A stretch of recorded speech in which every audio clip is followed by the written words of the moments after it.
بسم اللہ الرحمن الرحیم. تواتر کے ساتھ ہے. اتنی کوئی حدیث پیغمبر کی اس تواتر کے ساتھ نہیں ہے. حتیٰ وہ مشہور و معروف حدیثیں جو تمام فرقوں میں مشہور ہیں، الصلاۃ معراج المومن، اس کے کم راوی ہیں حدیث غدیر کے مقابلے میں. الصلاۃ عمود الدین، نماز دین کا ستون ہے، نماز مومن کی معراج ہے. یہ وہ حدیثیں ہیں کہ جو تمام مسلمان فرقوں میں متفق ہیں، اس میں کوئی اختلاف نہیں، لیکن اس کے راوی حدیث غدیر سے کم ہے. حدیث غدیر کا انکار 1,24,000 صحابیوں کا انکار ہے.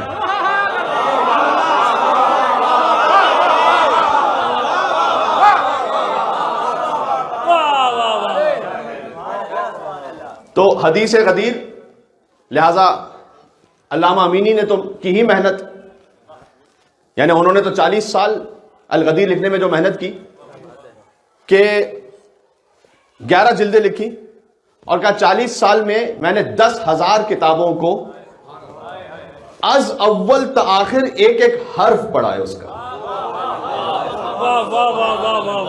ایک مرتبہ ہوتا ہے آپ تورک کرتے ہیں، ورگردانی کرتے ہیں، نہیں، از اول تا آخر ان کا بیان ہے کہ 10,000 کتابوں کو لفظ بہ لفظ میں نے پڑھا ہے. ہمارے علماء نے آج سے 1000 سال پہلے سید رضی نے کتاب لکھی الشافی فی الامامہ، مولا علی کی ولایت پر اور امامت پر. اس کے بعد شیخ طوسی نے اسے تلخیص کیا، تلخیص الشافی. علامہ امینی نے الغدیر لکھی. صاحب ابقات الانوار ملا تقی ہندی، انہوں نے پھر ایک عظیم الشان کتاب لکھی. علامہ شوستری احقاق الحق لکھی. یعنی ایک سلسلہ ہے.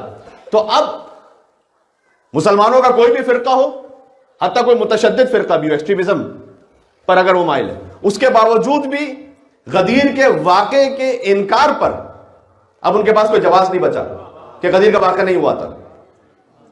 لہذا انہوں نے غدیر کے واقعے کے انکار سے دستبردار ہو گئے. وہ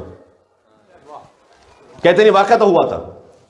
بلکہ میں آپ کے سامنے ایک ایسا حوالہ پیش کر دوں، شاید ہوتا ہے کہ آن لائن سننے والوں کے لیے اور جہاں جہاں تک آواز جا رہی ہے ایک تھوڑی سی نئی بات ہو جائے شاید. ایک ہے شیخ عبد الوہاب الطریری، جن کا تعلق سعودی عرب سے نام سے ظاہر ہے. انہوں نے کتاب لکھی حدیث الغدیر مع سیدنا مولانا، سیدنا کا لفظ ہے وہاں پر علی ابن ابی طالب علیہ السلام بھی لکھا انہوں نے کتاب میں. اور انہوں نے 132 پیجز کی کتاب ہے جس میں 112 حوالے لکھے، سارے سنی حوالے، ایک شیعہ والا نہیں اس میں. وہ خود وہابی ہیں. بڑے انصاف کے ساتھ انہوں نے کتاب لکھی اور انہوں نے کہا کہ اس واقعے کا انکار ممکن ہی نہیں، بلکہ وہ خود وزٹ پہ جاتے ہیں اپنے ایک چھوٹے سے کاروان کے ساتھ غدیر پر، قوم غدیر. اس کی تصویریں انہوں نے اس کتاب میں شائع کی ہے. اور وہ یعنی ایک فرط جذبات میں آ کر اپنی کتاب میں باقاعدہ لکھتے ہیں کہ ہو سکتا ہے کہ میں اسی مقام پر قدم رکھ رہا ہوں جہاں 18 ذی الحج کائنات کے رسول صلی اللہ علیہ وآلہ وسلم نے علی ابن ابی طالب کے ساتھ قدم رکھا تھا.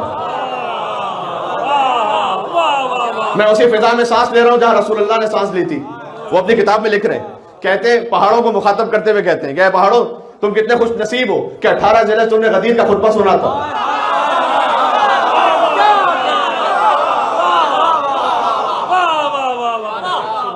اب اس کتاب میں مشکل کیا ہے میں آگے بتاتا ہوں، لیکن وہ سب کچھ اس کو بیان کرتے ہیں اور ذکر کرتے ہیں. اور بلکہ کہتے ہیں کہ کننا اذا احب، میں اس کتاب سے اب پڑھ رہا ہوں یہ تحریر، کننا اذا احبنا یا اذا احب علی ابن ابی طالب، اگر ہم محبت کرتے ہیں علی ابن ابی طالب سے تو نحب من یحبہ اللہ فی الملکوت الاعلی، تو ہم اس سے محبت کر رہے ہیں جس سے اللہ نے ملکوت اعلی میں محبت کی ہوئی ہے.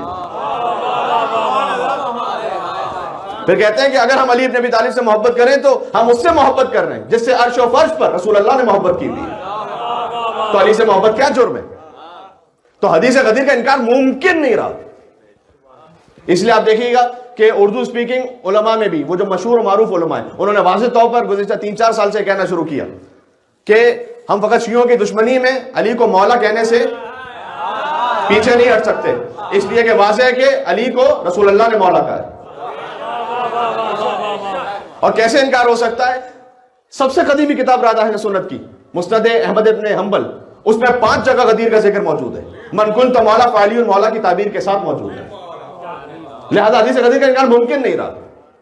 تو اب یہ شیخ عبد الوہاب طریری باقاعدہ جب وہ انٹرویو دے رہے ہیں، ان کے کچھ انٹرویوز موجود ہیں سوشل میڈیا پر، اور وہ انٹرویوز دے رہے ہیں تو ان ساری باتوں کو کہتے ہوئے کہ جب میں وہاں گیا اور غدیر خم میں نے دیکھا ان پہاڑوں کو، ان فضاؤں کو، زمین کو دیکھا، تو بات کرتے کرتے ان کی آواز بھرا رہی ہے.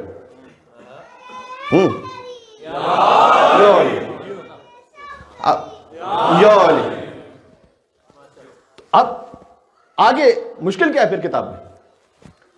وہ یہ کہ مولا کے لفظ پر کوئی اشکال نہیں کر سکتا کہ کہا تھا یا نہیں کہا تھا.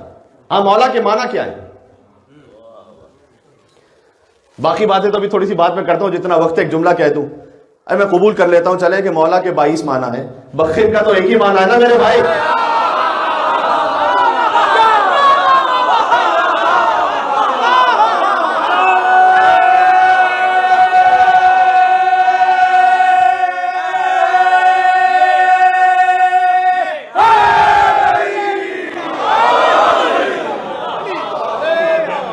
سمجھ میں آ رہی ہے؟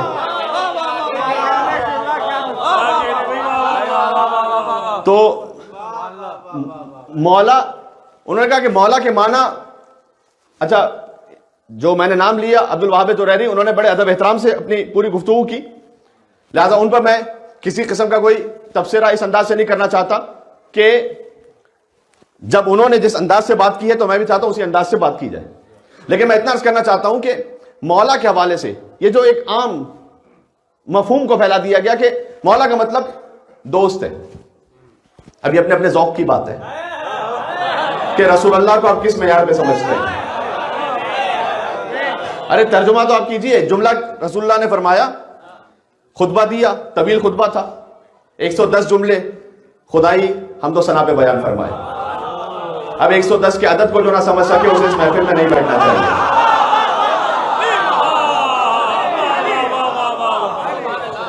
110 جملے خدا کی حمد و ثنا پر ارشاد فرمائے، تقریباً 50 جملے مولا علی علیہ السلام کے فضائل پر ارشاد فرمائے، 20 جملے مزید ائمہ علیہ السلام کی ولایت پر ارشاد فرمائے، 20 جملے حضرت حجت کی حکومت پر ارشاد فرمائے، 4 مرتبہ حضرت مہدی کا نام لیا اس خطبے میں، النور و مسلوک من اللہ عز و جل فیہ، فرمایا کہ جو نور ہے وہ تیر رہا ہے اللہ عز و جل کی جانب سے میرے وجود میں، مسلوک فیہ. کل جب اعمال عید غدیر انجام دیں، 2 نمازیں بھی ہیں، اور ایک نماز تو بڑی مختصر نماز ہے کہ جس میں الحم کے بعد سورہ قل هو اللہ احد ہے، اور دوسری رکعت میں الحم کے بعد سورہ انا انزلنا فی لیلۃ القدر ہے. اس وقت جو میرے ذہن میں ترتیب آ رہی ہے وہ یہی ہے، آپ بہرحال ایک مرتبہ اس کو ری چیک کر لیجئے گا. بہت مختصر سی نماز ہے، اس کے علاوہ اور کچھ نہیں، ایک مختصر سی دعا. اس کے بعد اس کا ثواب اور اجر یہ بیان کیا گیا کہ وہ ایسا ہے کہ جیسے غدیر خم میں اس وقت موجود ہو کہ جب رسول اللہ نے علی بن ابی طالب کو بلند کیا تھا.